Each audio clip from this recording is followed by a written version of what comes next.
Oke, aku lagi pengen bahas tentang artis, selebritas, dan hubungannya dengan media dan juga para penikmatnya. Apa itu artis? Apa itu selebritas? Dan apa perbedaannya di antara mereka? Artis, kalau dalam bahasa Inggris itu kan artist. Kalau dalam bahasa Indonesia, seniman. Nah, ada kata art, tuh ada kata seni. Apa itu seni?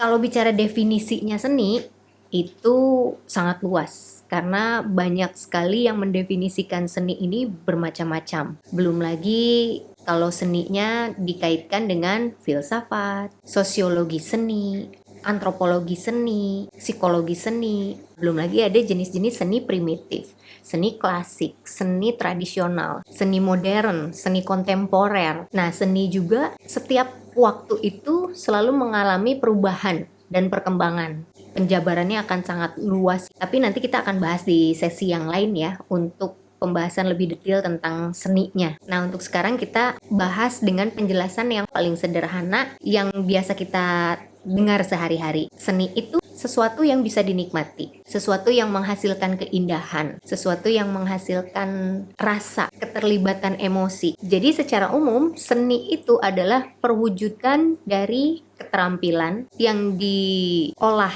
dengan rasa, dengan imajinasi, dengan sukma, dengan jiwa, dan dituangkan dalam satu bentuk yang indah yang dinamakan karya seni. Karya seni itu apa aja? Bisa macam-macam. Misalnya ada seni rupa, ada seni tari, atau seni gerak tubuh, seni musik, pertunjukan teater, seni sastra, dan lain sebagainya. Jadi apa yang dimaksud dengan artis atau seniman itu? Yaitu orang-orang yang memiliki keterampilan untuk mengolah rasa itu tadi, mengolah sukma, mengolah imajinasi dan kreativitasnya, akhirnya dibentuk dalam satu karya. Pertanyaannya, apakah semua orang yang tampil di TV itu berarti artis? Tidak dong. Artis itu kan lebih spesifik ya. Artis itu adalah seniman, musisi jalanan, pelukis-pelukis jalanan, pengrajin batik, pengrajin anyaman, pemahat, pembuat patung-patung.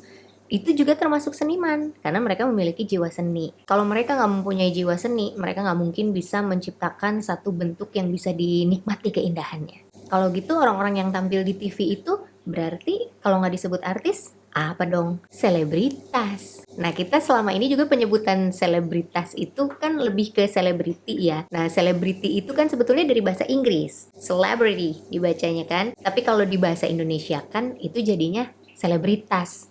Jadi akhirannya T,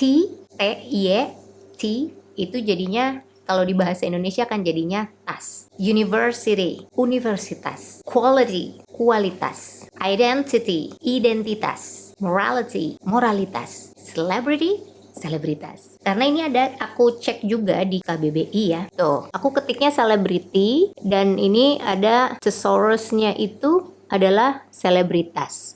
Nah, kalau aku ngetiknya selebritas, nah, selebritas bentuk tidak bakunya itu adalah selebriti, bentuk tidak bakunya.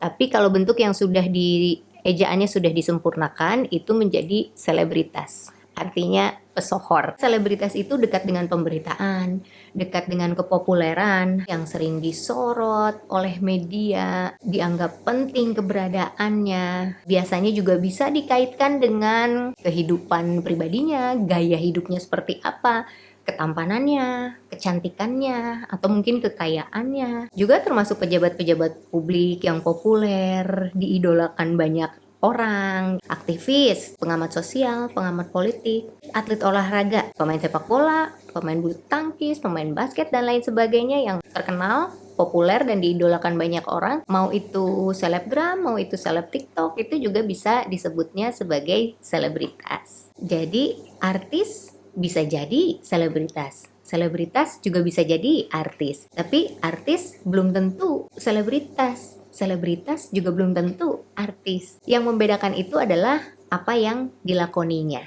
Kegiatan-kegiatan apa yang menyertainya. Nah, ini ada yang menarik di beberapa postingan aku, baik di Instagram, di TikTok, atau di YouTube lagi ada sesi tanya jawab gitu. Banyak sekali orang-orang yang pengen jadi artis. Sebenarnya nggak sesederhana itu ya. Itu membutuhkan proses yang sangat panjang. Proses pengalaman, proses pengetahuan tentang berbagai hal, proses berpikir, proses mencari, proses sort, itu banyak sekali. Jadi kalau kalian mau terkenal atau mau jadi artis, itu bisa kita balikin lagi. Mau jadi terkenal aja atau mau jadi artis nih.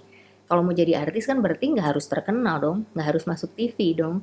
Karena kan artis itu nggak selalu mereka yang tampil di TV. Tapi kalau maunya terkenal, ya mau terkenalnya tujuannya apa nih? Mau dikenal sebagai apa? Dan juga kalau kita mau terkenal, artinya kita kan disorot oleh publik. Berarti kita harus punya pengetahuan tentang persoalan-persoalan publik, juga tentang persoalan-persoalan sosial.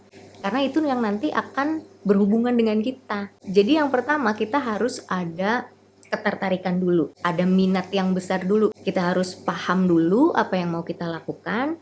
Kalau pemahaman itu udah dicapai, itu kita mau melakukan apa aja tuh kayak udah mudah gitu. Secara intuisi tuh kita udah tahu-tahu jalan aja, beriringan dengan semua pengalaman dan pengetahuan kita yang udah kita kuasai gitu. Tapi kalau misalnya kita nggak punya tujuan, pokoknya ya terkenal aja, atau tiba-tiba tanpa diduga-duga tahu-tahu kita jadi terkenal. Orang nggak ngapa-ngapain aja, tahu-tahu karena mukanya ganteng, karena mukanya cantik, atau karena mirip seseorang, akhirnya diberitakan, akhirnya terkenal. Apalagi sekarang ini banyak orang-orang yang gak perlu populer, tapi dia populer. Bukannya gak boleh, boleh dong. Orang mau jadi tiba-tiba jadi populer juga boleh dong, nggak apa-apa dong, nggak masalah, nggak apa-apa juga. Tapi kalau kita benar-benar kosong, blank, nggak tahu mau apa, itu juga kan perlu persiapan mental, karena akan ada tanggung jawab di situ nantinya. Belum lagi nanti kita akan lebih banyak melihat, mendengar, atau membaca komentar-komentar orang nih. Kira-kira siap nggak dengan konsekuensinya? Kita siap nggak bertanggung jawab dengan apa yang kita lakukan? Setelah itu, apa yang akan kalian alami gitu? Setelah itu, mau apa lagi nih? Masalahnya, apa yang kita lihat di media, baik itu media televisi ataupun media sosial, itu sebetulnya tidak sama dengan kenyataan. Media itu kan ada visualnya, ada narasinya, dan itu dibuat. Ya nggak tahu itu suatu kebenaran atau jangan-jangan fiktif. Tapi kalau kita melihat visual dan mendengarkan narasi itu, otak kita kan biasanya udah berimajinasi nih ke arah situ. Jadi akhirnya terpancing untuk mudah mengikuti arus narasi. Misalnya ada narasi yang menggiring ke arah empati, lalu kita tiba-tiba jadi mudah kasihan. Atau narasi-narasi yang menggiring ke arah yang positif, sesuatu yang indah, sesuatu yang menyenangkan, kita jadi mudah kagum. Atau narasi-narasi yang menggiring ke arah yang lebih negatif, kita jadi mudah marah, mudah membenci. Padahal apa yang kita lihat di media itu belum tentu aslinya seperti itu, tapi kita terpancing dengan imajinasi kita sendiri karena kita melihat visualnya dan mendengar narasinya. Ya memang cara kerja media ya memang seperti itu gitu, tapi kita bisa punya pilihan, kan kendalinya ada di tangan kita. Kita bisa tetap menjaga akal sehat kita bisa tetap berpikir dengan logika, kita yang mengendalikan diri kita.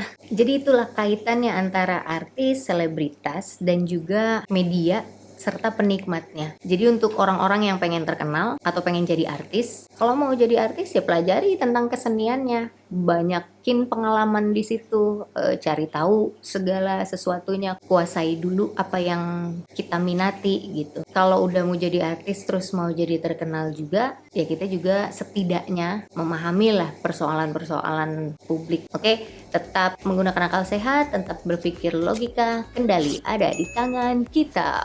Yeay!